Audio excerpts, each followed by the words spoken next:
Hello दोस्तों, मैं सोम कुमार स्वागत करता हूं आप सभी का आपके अपने YouTube channel study icon education पे।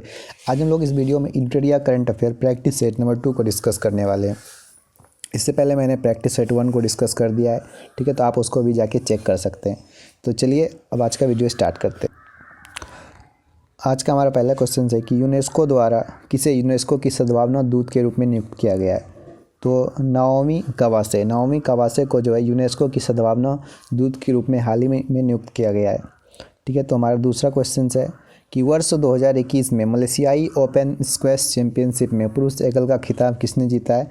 तो सौरभ घोषाल, ठीक है, सौरभ घोषाल ने जो है मलेशियाई ओपन स्क्वैश चैंपियनशिप में पुरुष एकल का खिताब जीता है, ठीक है। पब्लिक अफेयर्स सूचकांक 2021 के अनुसार 18 बड़े राज्यों में किस राज्य ने शानदार प्रदर्शन में शीर्ष स्थान प्राप्त किया है। तो ये केरल ने पब्लिक अफेयर्स सूचकांक 2021 के अनुसार 18 बड़े राज्यों में शीर्ष स्थान प्राप्त किया है। भारतीय सशस्त्र बलों के लिए किस बैंक ने वीर नाम से रुपे क्रेडिट कार्ड जारी किया है।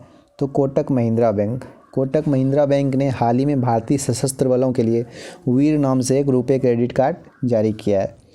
हमारा नेक्स्ट क्वेश्चन है ऑस्ट्रेलिया के बिग बैश लीग के लिए साइन करने वाले भारत के पहले क्रिकेट खिलाड़ी कौन बने हैं, ठीक है। तो ये उन्मुक्त चंद है और ये किस टीम से खेलते हैं, मेलबर्न रिनीगेट्स के टीम से खेलते हैं, ये भी ध्यान में रख सकते हैं। हाल ही में भारत सरकार ने किस कंपनी को 11वें महारत्न कंपनी का दर्जा प्रदान किया है। तो power finance corporation PFC company को जो है भारत के 11वें महारत्न कंपनी का दर्जा प्राप्त हुआ है। अब नेक्स्ट क्वेश्चन है कि नीति आयोग तथा अटल इनोवेशन मिशन द्वारा संयुक्त रूप से विकसित देश का पहला अटल सामुदायिक नवाचार केंद्र का उद्घाटन कहाँ किया गया। तो इसका उद्घाटन जो है ये जयपुर राजस्थान में किया गया है। अटल सामुदायिक नवाचार केंद्र का उद्घाटन और किसके द्वारा, नीति आयोग तथा अटल इनोवेशन मिशन के द्वारा संयुक्त रूप से इसका उद्घाटन किया गया है, ठीक है। अब नेक्स्ट क्वेश्चन, भारत के सबसे ऊंचे एयर प्यूरीफायर टावर का निर्माण कहाँ किया गया। तो सबसे ऊंचे एयर प्यूरीफायर टावर का निर्माण कहाँ किया गया। तो ये चंडीगढ़ में किया गया है। अब हमारा नेक्स्ट क्वेश्चन है वर्ष 2021 के लिए शांति का नोबेल पुरस्कार किसे प्रदान किया गया है। तो मारिया रेसा और दामित्री मुरातोव, मतलब बोथ ए एंड बी, दोनों को जो है शांति के नोबेल पुरस्कार से सम्मानित किया गया है। और अब्दुल रज्जाक गुरना को ये साहित्य के लिए नोबेल पुरस्कार दिया गया है। यूएस ओपन 2021 की महिला एकल विजेता खिलाड़ी कौन रही है, ठीक है। तो ये जो रही है एम्मा रादुकानु जो है यूएस ओपन महिला एकल विजेता रही है। और पुरुष एकल का खिताब किसने जीता है, ये आप लोग कमेंट बॉक्स में कमेंट करके बताएंगे, ठीक है। अब हमारा 11वां क्वेश्चन है कि भारत की सबसे बड़ी ओपन एयर फर्नरी का निर्माण कहाँ किया गया है। भारत की सबसे बड़ी ओपन एयर फर्नरी का निर्माण कहाँ किया गया है। तो उत्तराखंड में किया गया है। नेक्स्ट क्वेश्चन है कि छात्रों की भाषा संबंधी बाधा को दूर करने के लिए किस संस्थान द्वारा हाल ही में प्रोजेक्ट उड़ान को लॉन्च किया गया है। तो भाषा संबंधी बाधाओं को दूर करने के लिए आईआईटी बॉम्बे ने प्रोजेक्ट उड़ान को लॉन्च किया है। स्ट्रीट वेंडर्स को डिजिटल भुगतान हेतु मंच उपलब्ध कराने के लिए मैं भी डिजिटल 3 अभियान, कौन सा अभियान, मैं भी डिजिटल 3.0 अभियान किस मंत्रालय द्वारा लॉन्च किया गया है। तो ये जो है आवास एवं शहरी मामलों के मंत्रालय के द्वारा, ठीक है, और इलेक्ट्रॉनिक्स एवं सूचना प्रौद्योगिकी मंत्रालय के द्वारा।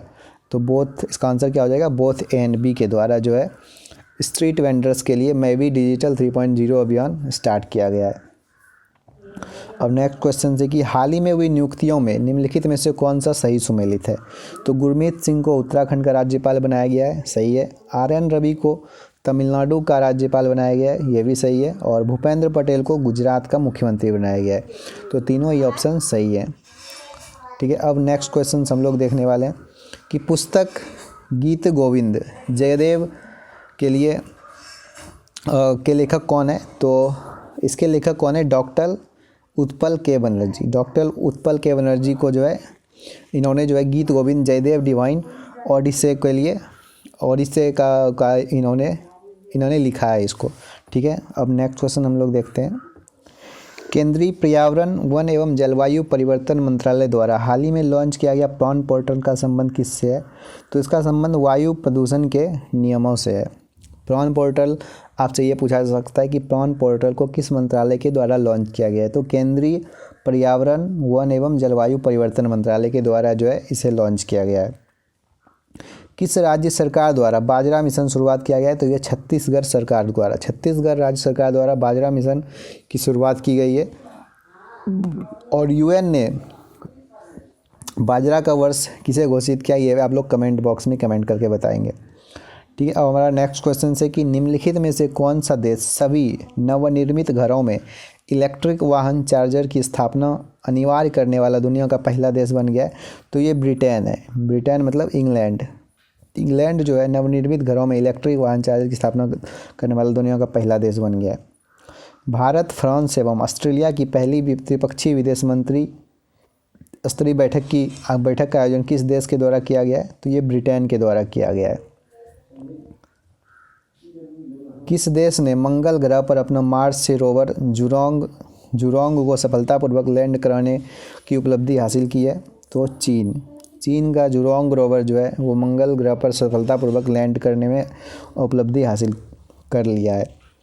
हाल ही में किस देश ने पहली बार परमाणु पनडुब्बी से जिरकॉन नंबर हाइपरसोनिक मिसाइल का सफल परीक्षण किया है। तो ये रूस है। रूस ने जो है परमाणु पनडुब्बी से जिरकॉन नामक हाइपरसोनिक मिसाइल का सफल परीक्षण किया है। ठीक है, अब 12वां क्वेश्चन से 11 फरवरी 2021 को किस व्यक्ति की पुण्यतिथि पर समर्पण दिवस मनाया गया। तो इसका आंसर क्या हो जाएगा, 11 फरवरी को किस व्यक्ति की पुण्यतिथि पर समर्पण दिवस को मनाया गया। ठीक है, तो पंडित दीन दयाल उपाध्याय की जयंती पर जो है पुण्यतिथि पर समर्पण दिवस जो है मनाया गया। भारत के किस शहर में कुत्तों के लिए विशेष ब्लड बैंक स्थापित किया गया है। तो लुधियाना में जो है भारत के किस शहर में कुत्तों के लिए विशेष ब्लड बैंक। तो लुधियाना में। अब नेक्स्ट क्वेश्चन है कि when God is a traveller के लिए अंग्रेजी भाषा का साहित्य अकादमी पुरस्कार 2020 से किसे सम्मानित किया गया है। तो ये अरुंधति सुब्रमण्यम को जो है वर्ष 2020 के लिए अंग्रेजी भाषा का साहित्य अकादमी पुरस्कार से सम्मानित किया गया है। भारत की पहली भूतापीय क्षेत्र विकास परियोजना कहाँ स्थापित की जाएगी। तो भारत की पहली भूतापीय क्षेत्र विकास परियोजना जो है ये लेह के पूर्वा घाटी में स्थापित की जाएगी। ठीक है, 26वां क्वेश्चन, किस राज्य सरकार द्वारा कौशल्या मातृत्व योजना को लॉन्च किया है। तो छत्तीसगढ़ राज्य सरकार द्वारा कौशल्या मातृत्व योजना को लॉन्च किया गया है। बौद्धिक संपदा सूचकांक 2021 में भारत को कौन सा स्थान प्राप्त हुआ है। तो भारत को 40वां स्थान प्राप्त हुआ है और इस सूचकांक में अमेरिका जो है पहले स्थान पे है। फरवरी 2021 में जारी इंडिया जस्टिस रिपोर्ट 2020 में बड़े राज्यों में किस राज्य को शीर्ष स्थान प्राप्त हुआ है।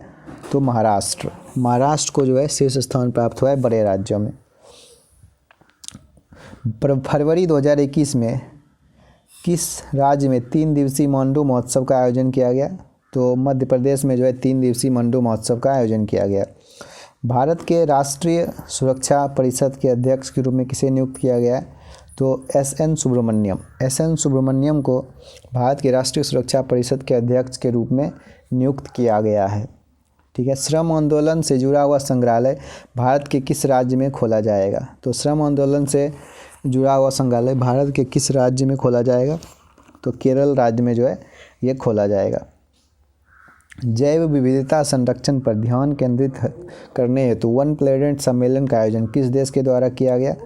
तो इसका आयोजन जो है फ्रांस के द्वारा किया गया है, वन प्लैनेट समिट का आयोजन। अब 33वां क्वेश्चन है हमारा, केंद्रीय आवास एवं शहरी मामले मंत्रालय द्वारा न्यू अर्बन इंडिया सम्मेलन का आयोजन कहाँ किया गया। ठीक है, तो न्यू अर्बन इंडिया सम्मेलन का आयोजन कहाँ किया गया। तो लखनऊ में किया गया है। अब नेक्स्ट क्वेश्चन देख, समुद्री खोज की क्षमता को बढ़ाने के उद्देश्य से तटीय अनुसंधान वाहन सागर अन्वेषिका का जलावर्तन किस बंदरगाह द्वारा किया गया। तो ये चेन्नई बंदरगाह के द्वारा जो है सागर अन्वेषिका का जलावर्तन किया गया है। ठीक है, तो अब नेक्स्ट क्वेश्चन है कि 35वां क्वेश्चन, किस फार्मूला 1 ड्राइवर को ब्रिटेन की महारानी ने सर्वोच्च नागरिक सम्मान नाइटहुड से सम्मानित किया है। तो लुइस हैमिल्टन को जो है ब्रिटेन के सर्वोच्च नागरिक सम्मान नाइटहुड से सम्मानित किया गया है। अब हमारा नेक्स्ट, भारतीय रेलवे द्वारा विश्व की पहली हॉस्पिटल ट्रेन का उद्घाटन किया गया जिसे नाम दिया गया लाइफ लाइन एक्सप्रेस। ठीक है, तो लाइफ लाइन एक्सप्रेस का आंसर हो जाएगा। न्यूयॉर्क में आयोजित यूएस ओपन 2021 के पुरुष एकल विजेता कौन रहे हैं? तो कौन रहे हैं? डेनियल मेडवेडेव जो है वो यूएस ओपन 2021 के पुरुष एकल का विजेता रहे हैं। ठीक है, 38वां, किस राज्य सरकार ने कृषि क्षेत्र में मिट्टी एवं जल की जांच करने हेतु कृषि संजीवनी वैन की शुरुआत की है? तो कर्नाटक राज्य सरकार के द्वारा कृषि संजीवनी वैन की शुरुआत की गई है।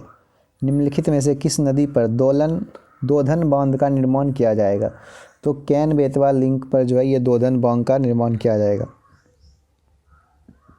किस वर्ष तक भारत को उर्वरक के क्षेत्र में आत्मनिर्भर बनाने की घोषणा केंद्रीय रसायन मंत्रालय ने की है? तो इसका आंसर क्या हो जाएगा? 2023 तक जो है भारत उर्वरक के क्षेत्र में आत्मनिर्भर बन जाएगा, ऐसा घोषणा केंद्रीय रसायन मंत्री ने किया है। दूसरे खेलो इंडिया विंटर गेम्स का उद्घाटन हाल ही में प्रधानमंत्री द्वारा किया गया, तो इसका आयोजन कहाँ होगा? गुलमर्ग में। राष्ट्रीय राजमार्ग प्राधिकरण ने किस राज्य में भारत की पहली आपातकालीन लैंडिंग सुविधा शुरू की है? तो ये राजस्थान के बाड़मेर ज़िले में जो है इसका जो है शुरुआत किया गया है। निम्नलिखित में से कौन सा एयरपोर्ट दुनिया का पहला स्मार्ट रीडिंग एयरपोर्ट बन गया है? तो दुबई इंटरनेशनल एयरपोर्ट दुनिया का पहला स्मार्ट रीडिंग एयरपोर्ट बन गया है। अब नेक्स्ट क्वेश्चन है, चैलेंज 1 उपग्रह निम्नलिखित में से किस देश का पहला उपग्रह है जिसे रूस द्वारा लॉन्च किया गया है? तो ये ट्यूनीशिया का उपग्रह है। ठीक है, जिसे रूस द्वारा लॉन्च किया गया है, चैलेंज 1 उपग्रह। ठीक है, 45वां क्वेश्चन, तमिलनाडु सरकार ने 11 सितंबर को किसकी पुण्यतिथि पर महाकवि दिवस के रूप में मनाने की घोषणा की है? तो सुब्रमण्यम भारती की पुण्यतिथि पर महाकवि दिवस के रूप में मनाने की घोषणा की है तमिलनाडु सरकार ने। अब हमारा नेक्स्ट क्वेश्चन है, कार्बन वॉच ऐप को लॉन्च करने वाला भारत का पहला केंद्र शासित प्रदेश कौन बना है? तो चंडीगढ़ जो है भारत का पहला केंद्र शासित प्रदेश बना है जिसने कार्बन वॉच को लॉन्च किया है। यूनेस्को द्वारा शुरू की गई E9 पहल का संबंध किस क्षेत्र से है? तो शिक्षा से, एजुकेशन 9 इसका फुल फॉर्म है। रासायनिक हथियार निषेध संगठन के बाहरी लेखा परीक्षक के रूप में किसे नियुक्त किया गया है? तो गिरीश चंद्र मुर्मू को जो है वो OPCW के बाहरी लेखा परीक्षक के रूप में नियुक्त किया गया है। नेक्स्ट क्वेश्चन है कि युद्धाभ्यास के दौरान किस देश की पनडुब्बी KRI नांगला गुम हो गई जिसकी खोज के लिए ऑपरेशन तैमान शुरू किया गया है? तो ये इंडोनेशिया की पनडुब्बी थी जो कि गायब हो गई थी, उसकी खोज के लिए ऑपरेशन तैमान शुरू किया गया। और हमारे का लास्ट क्वेश्चन है आज का, यूनेस्को ने विश्व पुस्तक राजधानी 2021 के लिए किस शहर को नामित किया है? तो ये तिब्लिसी, जो जॉर्जिया की राजधानी तिब्लिसी को जो है यूनेस्को के द्वारा विश्व पुस्तक राजधानी 2021 के रूप में नामित किया गया है। तो आज का हमारा सेट 2 यहीं पे ख़त्म होता है। अब नेक्स्ट सेट में हम लोग फिर से हाजिर होंगे। तो अगर आपको ये वीडियो पसंद आया हो तो वीडियो को लाइक करें और चैनल को सब्सक्राइब करना ना भूलें। Thank you guys for watching this video.